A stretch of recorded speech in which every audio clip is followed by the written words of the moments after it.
So we're going to start off with making the sauce. And so this is a remoulade sauce. It's a very easy thing to do. We're going to start off with, and by the way, when I had to write the recipes for this, kind of threw me completely for a loop. It took me about 2 weeks to try to figure it out because I don't do recipes. I can't go by recipes. So it's like, okay, should I put this much in here? How much? So I was actually putting stuff into a bowl and then pulling it back out and measuring it so that we would have it. So we're going to start off with just some mayonnaise. This is 1.25 cups of mayonnaise. And then we're going to add some spicy or Creole mustard. Spicy mustard's easier to find. Creole mustard's the exact same thing. They just changed the label and charge you more.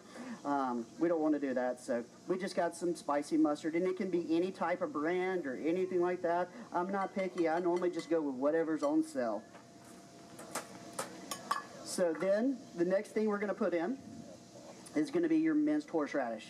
And we got 2 teaspoons of horseradish that we're going to, and this is just good old horseradish paste. This is going to give us a little bit of pop, a little bit of flavor. And we're good on that. And then the next thing we're going to do is some paprika. And the paprika is, if you've got a recipe card, I know that we have some that everybody's going to tell you, but listen to see how much. See, this just tells you, tablespoon, yes. See, I told you, I'm not good with recipes. I just know what goes in it. So we got some paprika that we're going to throw in here. And then finally some Cajun seasoning. This Cajun seasoning is going to give it a little bit more of a spice, a little bit more of a kick to it. I like to use Tony Chachere's just because it's got some salt in it as well. And I like salt. So before we go any further, does anybody have any food allergies? I don't want anybody dying on me today. Please don't die on me. So if you're allergic to shellfish, vegetables, peanuts, or anything like that, guess what?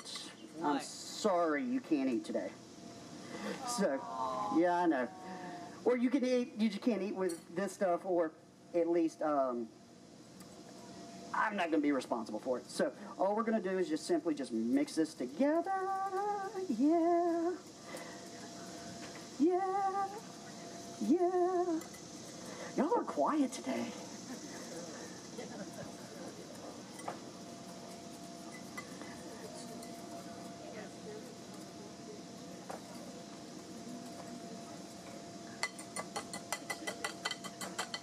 So guess what? Who doesn't like spicy things? I do. Everybody likes spicy things a little bit? No? Okay. So I'm not a hot sauce guy. But I can go in and tell you that this is a locally made hot sauce. So it's Helena Pepper Company, hence the name Helena Pepper Company. So Clark makes it, and this is the Caribbean. This is just the plain hot sauce. The great thing about this hot sauce is, guess what? What? It's not that hot. The great thing about it is, though, the other great thing is it's got a lot of fruits in it as well when he makes the sauce. So it's got a little bit of a fruity taste. The great thing about this is you're not putting Tabasco or anything like that into a sauce, which is just going to give you hot spiciness. No, this is going to give you some robust flavor. It's going to give you something that really changes up this entire sauce. But I will tell you that my wife does not like hot stuff. So this is the way that I prepare her sauce. This is the way to make it have a lot of good flavor. So we're going to go in and add this hot sauce into it, the Helena Pepper Company hot sauce. And all we're going to do is just a tiny bit. So not much, just because I don't want anybody to say, oh, that's too hot, and then get turned off. But I want you to be able to really have that flavor into it.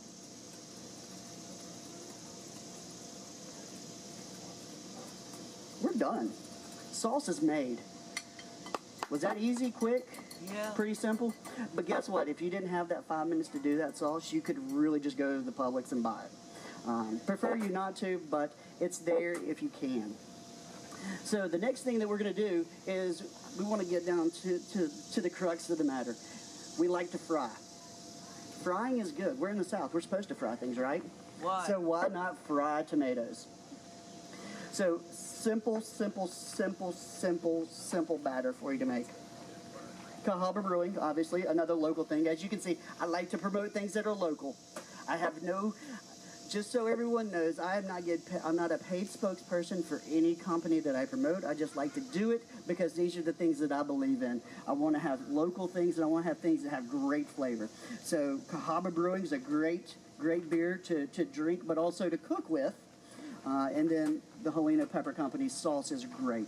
So what we're going to do is we're going to start off, and I don't know why I used the whisk to do that, but I did. So let's clean this off just a little bit.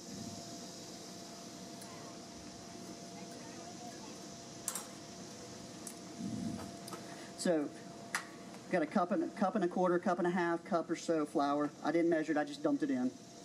We're gonna put a little bit of fresh ground pepper into it. Can I get a taste that? Yeah, absolutely. Absolutely. We're gonna have one ready for you in just a minute. Sound good? What's that? Y'all didn't see that, did you? No. So all we're gonna do is just pour in 1 can of beer. You can use any kind of beer. Southpaw probably is not the best kind of beer to use for it.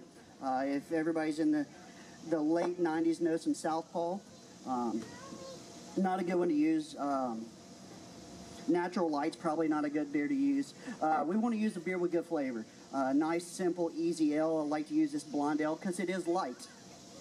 And then the lighter the beer, the lighter the batter. Yeah. Did you hear? I just started singing a little bit. It's the microphone. It's going all back to the microphone. So questions so far. Anybody have any questions, comments, complaints, concerns, emotional outburst? Emotional outburst. We ready for emotional outburst yet? No? Guess what? Our batter's made. It's that easy. It's flour, pepper, and a beer.